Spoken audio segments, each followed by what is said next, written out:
এখানে আমরা গত এক সপ্তাহ আগে ভোট চাইতে এসেছিলাম, তা আমাদের গ্রামে ঢুকতে দেয়নি। তারপর হেসে হাতে করে দাঁড়িয়ে ঘুরে বেড়াইছে, আপ ডাউন করছে, বলছে যে বাড়িতে ঢুকবে আমরা চোর বলে ওদের আটকাবো, আটকে আমরা ওদেরকে হয়েছে করবো, হলে চোর বলে ধরে দেবো, ধরে দিয়ে ওদেরকে আমরা হলে আটকে থুয়ে পুলিশ দিয়ে ধরে দেবো। এই কথা বলেছে, এই কথাটা বলছে ওই বিএমপির লোকজন। আলিহিম, আলিহিম আর আরেকটা কে যেন নাম, হায়দার, হায়দার আর আলিহিম। জি, আর আরেকজন আছে, ওর নামটা আমার মনে নেই।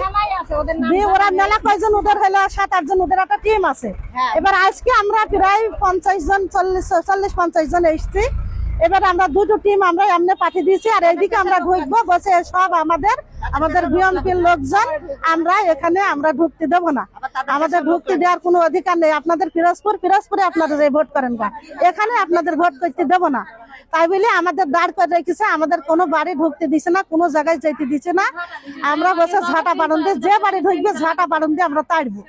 আর আমাদের বসে এই বাড়ি ঢুকবো না, আমরা যে কোনো বাড়ি ঢুকতে যাচ্ছি বসে এই বাড়ি ঢুকতে দিবা না, এই বাড়ি ঢুকতে দেবো না, এই বাড়ি আমাদের।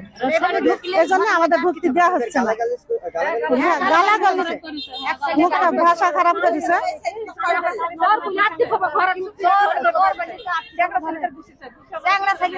আমাদের পেছে লাগিয়ে দিয়েছে।